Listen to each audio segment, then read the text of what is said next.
The answer isn't always on social media. In this video, we're going to talk about where to find B2B clients. If you're a consultant, a professional services provider, a trainer, an executive coach, or another expert-based business owner, you know that finding B2B clients isn't as simple as posting content every day on LinkedIn.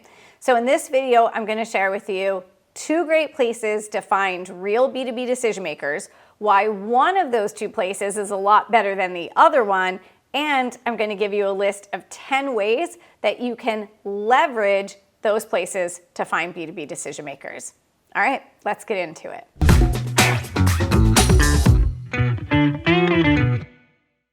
A great way to find B2B decision makers and B2B clients is through associations.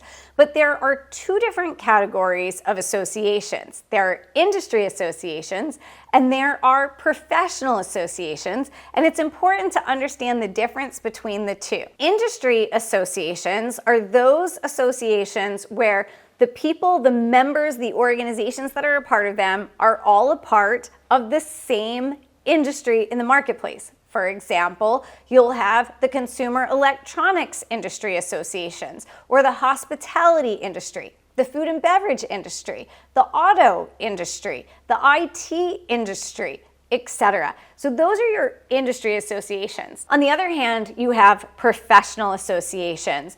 And in those associations, all of the members have a shared field of profession. So you'll have the marketing associations, the professional communicators, the HR associations, or the talent development associations. Everyone who's a part of IABC, that's the International Association of Business Communicators.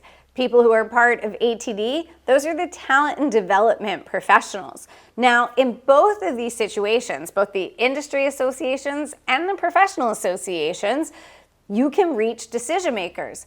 But here's something that's really interesting. You will often find that much more senior level decision makers attend the industry associations, more so than the professional associations, which will often attract the mid-level and director level, because those folks are typically there in order to further their career in their profession. Whereas on the industry association side of things, the senior level decision makers are there understanding the trends and what's happening in their marketplace and what kind of strategic shifts their organization, their company is going to have to make based on the developments that are happening in the paint additive industry or the chemical industry or the consumer electronics industry. So you get much more senior level folks at those conferences.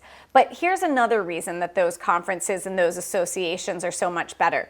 Typically speaking, you get very few experts from, say, the people space over in the industry space. So, for example, one of our clients recently spoke at a paint additive industry conference. They happen to be somebody who's an expert in company culture, and they were the only expert at the conference talking about company culture.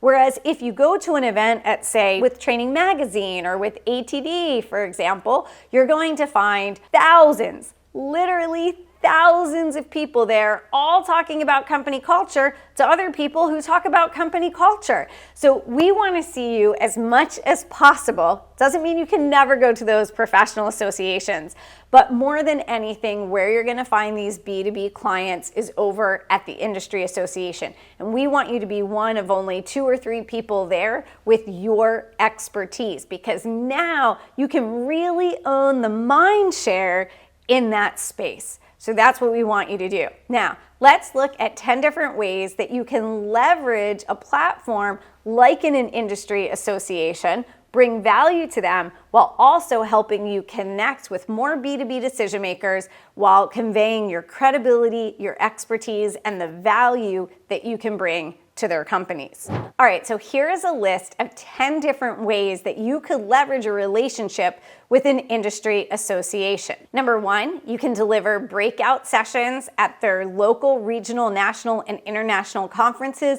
And by the way, those breakout sessions are often a lot more valuable to you as a business owner than a keynote, because you can really get into delivering the business case and providing some great expertise at a level you can't in an entertaining keynote. Number 2, you can attend their regional and their local meetings in order to bring content in these monthly meetings that are happening likely right in your backyard. Number 3, you can offer to facilitate an executive roundtable with a group of 8 to 12 senior leaders, folks who are members of the industry association, leading them in a discussion around a business problem or challenge that these organizations are facing. Number 4, you can be a guest expert on the industry association's podcast. Virtually all of the industry associations have one. Number 5, you can run a webinar or a masterclass for their members, which is great because then you can reach folks not only across the country or around the world,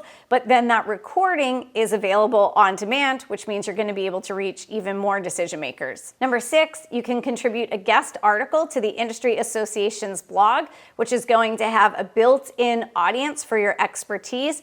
Just be smart about your call to action at the end of that article. Number 7, write a guest article for their monthly or quarterly publication. A lot of these industry associations are still publishing full-on magazines, which gets delivered in hard copy to these decision makers. Number 8, offer yourself up to be a guest expert on a panel discussion that they're hosting either at one of their conferences or at a virtual gathering that they host throughout the year. Number 9, you can either sponsor or contribute to a research report or insights report that the organization is publishing. A lot of times they look for a sponsor to be a part of that to help fund it, but it also means that you get access to insights that aren't published in the report, and you even get to participate on things like the press release or the webinar announcing that research or that report to the marketplace, which really boosts your thought leadership. And last but not least, let's not overlook networking. Almost all of these industry associations host gatherings throughout the year, holiday parties, and other gatherings that are a great opportunity for you to have FaceTime and meet decision makers that otherwise would not know who you are. If this video was helpful for you, we have a ton more videos on my channel covering everything that you need to know about winning and working with B2B clients, corporate clients, and other types of organizational clients. If you are a David who's working with the Goliath, this is the channel that you want to follow because we are publishing new content every week that's going to help you expand your impact and grow your revenue. Be sure to leave us a comment below on any topic that you'd like to see us cover in the future. And I'll see you on the next video.